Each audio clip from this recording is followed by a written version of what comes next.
Hoy vamos a hablar de los bloqueos del dolor.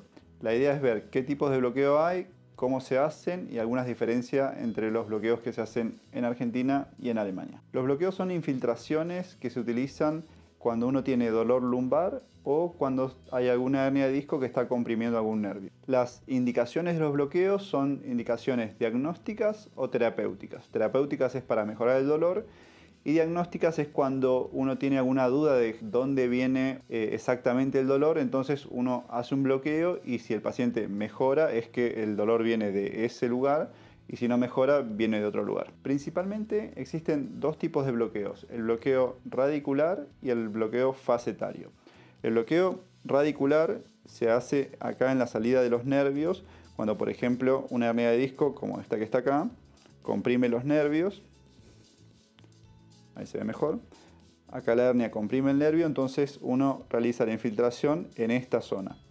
Otro bloqueo es el bloqueo facetario, cuando uno tiene algún proceso de artrosis, por ejemplo, y en estas pequeñas facetas que decimos nosotros, que son las articulaciones posteriores de la columna, se produce dolor porque hay artrosis, o sea que las articulaciones están desgastadas. Para realizar este tipo de bloqueos se utiliza un aparato de rayos que se llama arco en C. Es un aparato como una placa de rayos normal, pero que nos da una imagen en vivo e en directo para ver dónde uno está infiltrando. En este caso, por ejemplo, si tenemos que infiltrar acá en las facetas, el espacio es bastante pequeño.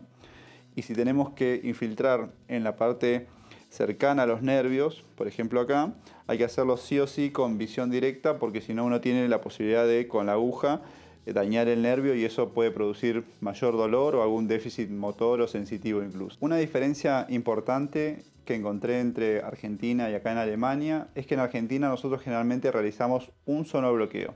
Acá se realizan series de 2 o 3 bloqueos. La idea de eso es mantener el corticoide mayor tiempo en la zona y ver cómo evoluciona el paciente. El paciente recibe como un formulario que lo tiene que llenar antes y después del bloqueo y una semana después cuando se realiza el segundo bloqueo para ver qué grado de dolor tiene el paciente.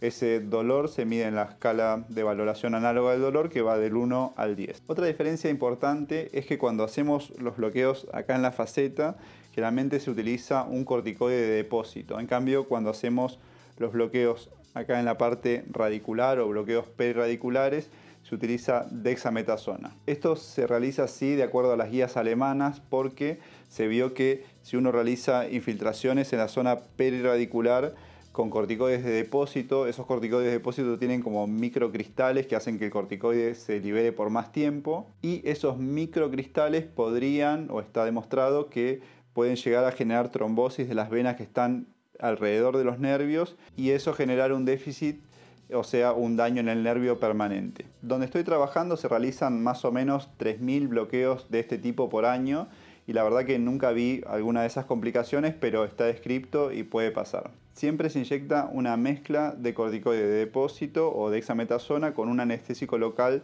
de larga duración y siempre se utilizan alrededor de 2 centímetros en cada lugar. Otra diferencia importante es que acá los bloqueos se realizan en un lugar especial en el consultorio, es como un pequeño quirófano que está solamente dedicado a esto. Y los bloqueos se realizan con anestesia local, o sea, no se hacen con sedación ni nada por el estilo. El paciente viene 2 horas antes del bloqueo en ayunas, o sea, esas 2 horas de ayuno solamente, y después del bloqueo permanece alrededor de 1 hora controlando que no tenga alguna reacción adversa, alguna alergia o algo por el estilo. Dentro de los efectos adversos que más solemos ver son efectos adversos relacionados con el uso de corticoides como elevación de la presión arterial, rash o alguna reacción alérgica y algunos efectos adversos relacionados con el uso de la anestesia local en la zona cercana al nervio. Cuando uno inyecta acá, generalmente el nervio es como anestesiado y el paciente tiene como un pequeño adormecimiento o incluso una falta de fuerza algunas horas posteriores al bloqueo. Haciendo un pequeño resumen, los bloqueos se utilizan en situaciones de dolor o también en hernias de disco que presionan los nervios. Tienen indicaciones diagnósticas y terapéuticas y aquí se realizan con anestesia local, o sea, sin sedación y sin anestesia general. Son ambulatorios, o sea, el paciente viene y 1 hora después del bloqueo generalmente se va a su casa. Por este pequeño riesgo de adormecimiento del nervio, los pacientes tienen que venir acompañados y no pueden manejar un auto, por ejemplo, durante ese día. Acá los bloqueos se realizan en series de 2 o de 3. Se realizan bajo visión de un radioscopio, aunque también se pueden hacer guiados por ecografía. Y el efecto adverso más común es relacionado al uso de corticoides. Espero que les haya gustado el video. Si quieren compartir esta técnica, cómo la hacen en su lugar de trabajo, déjenlas en los comentarios. Muchas gracias.